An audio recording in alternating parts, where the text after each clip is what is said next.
Ibu, Bapak, Saudara, dan Saudari yang terkasih di dalam Tuhan, kembali kita berjumpa di dalam Renungan Mingguan hari Rabu tanggal 16 Februari 2022. Saat ini bersama kita akan merenungkan sebuah tema, yaitu hidup dalam integritas. Sebelum kita bersama merenungkan sabda Tuhan, mari kita berdoa bersama. Kepadamu ya Allah, Sang Sumber hidup dan kehidupan kami datang kepadamu dengan membawa syukur kami atas segala penyertaan-Mu. Dan saat ini kami bersama hendak merenungkan sabda firman-Mu. Berkatilah kami, mampukanlah kami, sehingga kami dengan kekuatan dan pimpinan Roh Kudus-Mu, kami bisa memahami apa yang menjadi kehendak Tuhan. Dan kami pun terlebih mau untuk melakukannya dalam kehidupan kami sehari-hari. Berkatilah kami Tuhan di dalam perenungan kami ini. Dan biarlah hidup kami boleh semakin bertumbuh di dalam-Mu. Terima kasih Tuhan. Amin. Sabda Tuhan yang akan kita renungkan bersama pada hari ini tertulis di dalam Injil Lukas pasal 11 ayat 37 sampai dengan ayat 44. Injil Lukas pasal 11 ayat 37 sampai dengan ayat 44. Yang demikian sabda Tuhan. Ketika Yesus selesai mengajar, seorang Farisi mengundang dia untuk makan di rumahnya. Maka masuklah ia ke rumah itu lalu duduk makan. Orang Farisi itu melihat hal itu dan ia heran karena Yesus tidak mencuci tangannya sebelum makan. Tetapi Tuhan berkata kepadanya, "Kamu orang-orang Farisi, kamu membersihkan bagian luar dari cawan dan pinggan, tetapi bagian dalammu penuh rampasan dan kejahatan. Hai orang-orang bodoh, bukankah dia yang menjadikan bagian luar, dia juga yang menjadikan bagian dalam? Akan tetapi berikanlah isinya sebagai sedekah dan sesungguhnya semuanya akan menjadi bersih bagimu. Tetapi celakalah kamu, hai orang-orang Farisi, sebab kamu membayar persepuluhan dari selasih, inggu, dan segala jenis sayuran, tetapi kamu mengabaikan keadilan dan kasih Allah. Yang satu harus dilakukan dan yang lain jangan diabaikan. Celakalah kamu, hai orang-orang Farisi, sebab kamu suka duduk di tempat terdepan di rumah ibadat dan suka menerima penghormatan di pasar. Celakalah kamu, sebab kamu sama seperti kubur yang tidak memakai tanda. Orang-orang yang berjalan di atasnya tidak mengetahuinya."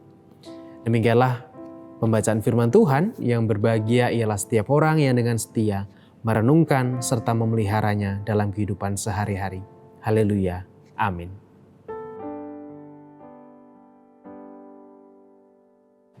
Jika kita melihat atau menilik sosial media kita, baik di platform apapun itu, kita akan selalu disuguhkan dengan penampilan orang yang sangat luar biasa.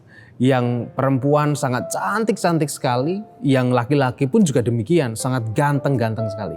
Bahkan gak cuman atau tidak hanya perawakannya atau penampilan badannya saja, tetapi juga pakaiannya, kemudian aksesoris-aksesoris yang dipakai harus yang branded atau yang mahal-mahal begitu.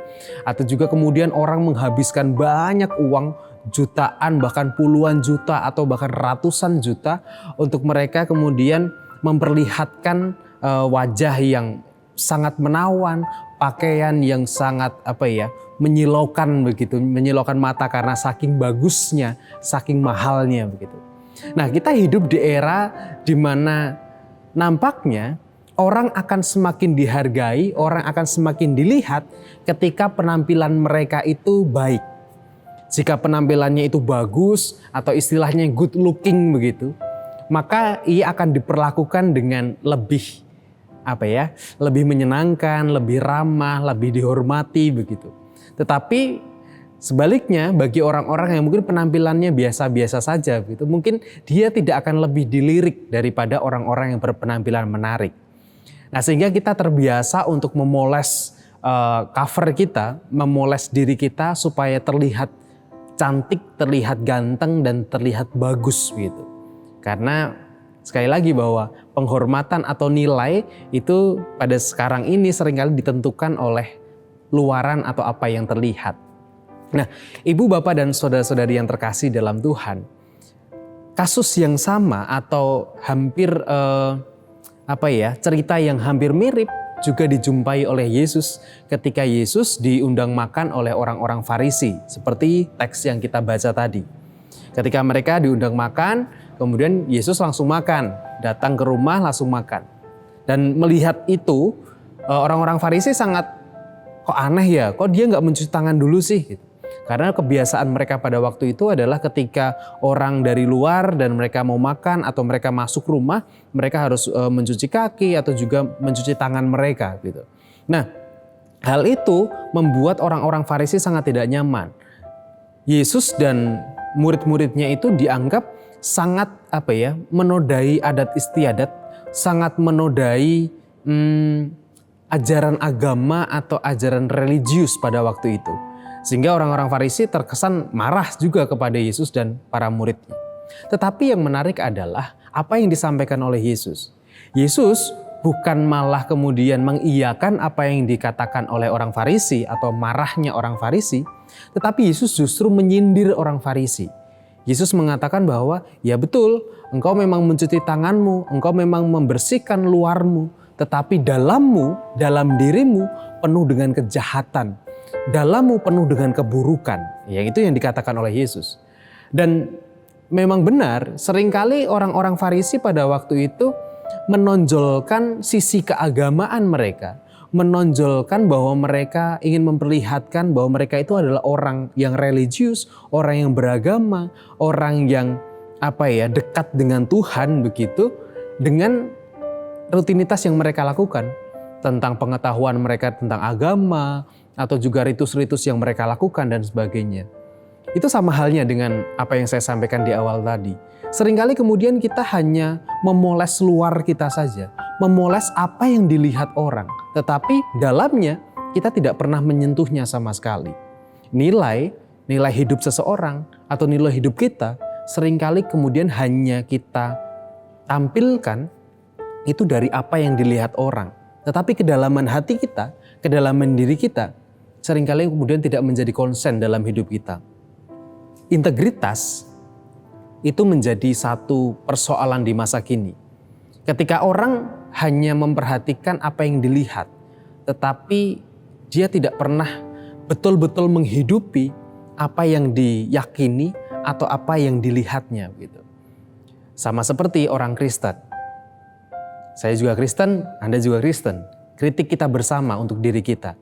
Kritikan yang mungkin tajam bagi kita adalah dari orang-orang yang mungkin kita anggap orang ateis gitu, atau orang-orang yang tidak percaya dengan Tuhan, atau mungkin juga orang-orang agnostik, orang-orang yang tidak percaya dengan agama. Salah satu kritik mereka adalah, ngapain saya beragama? Kalau toh orang-orang yang beragama saja hidupnya juga nggak pernah benar. Ngapain saya beragama? Kalau toh orang-orang yang beragama saja itu hidupnya tidak pernah mempedulikan orang lain, tidak pernah memperjuangkan keadilan atau apapun nilai-nilai yang mereka anggap benar. Dan kalau kita bertanya pada diri kita sendiri, seringkali itu menjadi benar. Kita tahu tentang konsep yang baik. Kita tahu bahwa hidup yang baik itu seperti ini, seperti ini, seperti ini. Orang kita setiap hari Minggu beribadah, setiap hari Rabu dan Jumat kita mendengarkan renungan. Atau juga setiap hari-hari yang lain pun kita juga membaca renungan atau melihat YouTube renungan dan lain sebagainya. Kita kemudian memenuhi diri kita dengan pengetahuan, kita memenuhi diri kita dengan hal-hal yang kemudian positif, tetapi itu hanya sebatas untuk pengetahuan kita saja. Tindakan kita, kemudian nilai yang kita tunjukkan dalam sikap kita, dalam kehidupan kita, itu tidak mencerminkan semuanya itu. Seakan-akan apa yang kita ketahui dan apa yang kita lakukan itu dua hal yang sangat berbeda. Seperti halnya kita hanya memoles diri kita, memoles wajah kita, tetapi hati kita tidak tahu di mana berada dan tidak tahu di mana arahnya, langkahnya kemana. Oleh karena itu, Tuhan Yesus mengajarkan kepada kita, mengajak kita untuk kita tidak hanya mengetahui tentang sesuatu yang baik. Semua orang tahu tentang sesuatu yang baik yang mana. Tetapi tidak banyak orang yang memiliki integritas untuk juga melakukan sesuatu yang mereka tahu.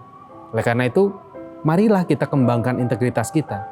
Jangan berhenti pada pengetahuan, tetapi hidupilah itu sebagai wujud kehidupan kita, bahwa kita benar-benar orang Kristen yang tahu tentang kebaikan.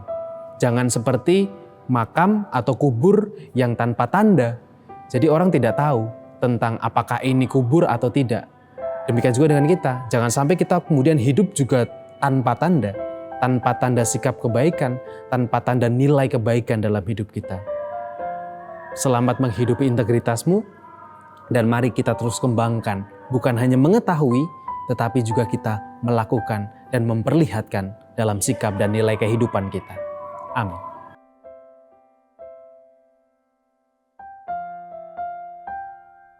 Mari saat ini kita berdoa dan menyerahkan setiap syafaat serta syukur kita kepada Tuhan. Mari kita berdoa.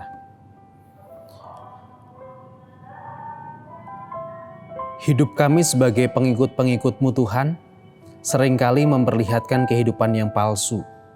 Kami memoles cover kami memperlihatkan seolah-olah diri kami adalah orang yang begitu rohani, begitu dekat denganmu, tetapi kedalaman hati kami begitu jauh darimu.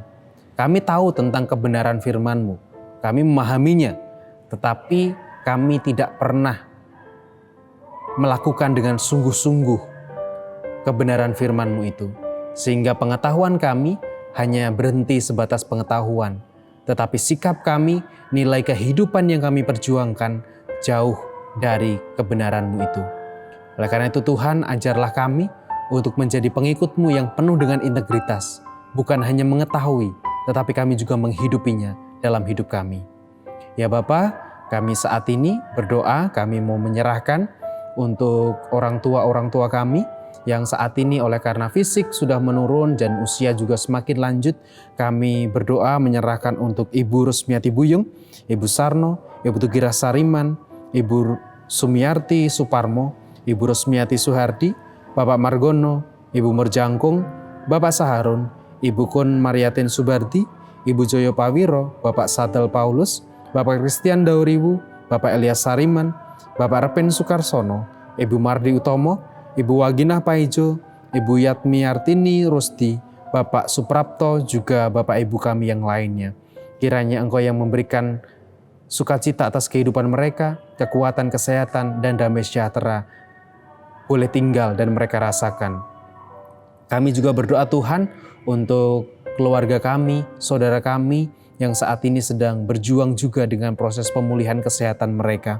Kami berdoa untuk Bapak dan Ibu Priyono, Ibu Ami Birowo, Ana Amoresya, Bapak Ngatimin, Bapak dan Ibu Budiandono, Bapak Wilson Siagian, Bapak Pendeta Gunawan Adi Prabowo, Bapak Siswa Prayitno, Ibu Endang Tugirin, Bapak Warsito Utomo, Ibu Siwiati Sriwiati, Bapak Rasdiman, Bapak Setiantono, Bapak Larbadio, Bapak Andreas Rasdiono, Bapak Prayitno Hadi, dan juga untuk Bapak Ibu kami yang lainnya Bapak. Kiranya Engkau yang berkenan juga memberkati setiap proses pengobatan yang mereka jalani.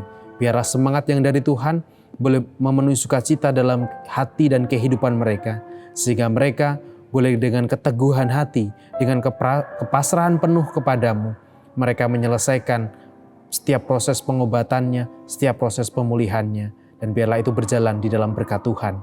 Kami juga berdoa Tuhan setiap kehidupan kami di tengah-tengah pandemi COVID-19, di mana muncul lagi varian Omikron yang semakin merebak di tengah-tengah kami. Berkatilah kami Tuhan dalam kesehatan kami, dan tolonglah kami untuk kami juga tetap menghidupi setiap anjuran-anjuran yang kami tahu, dan kami menjadi orang-orang yang berintegritas untuk menjaga kesehatan dan memelihara kehidupan bukan hanya kami, tetapi juga orang-orang di sekitar kami.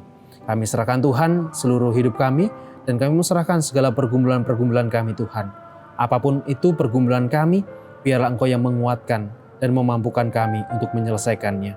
Di dalam nama-Mu ya Kristus, kami serahkan hidup dan kehidupan kami. Terima kasih Tuhan. Amin.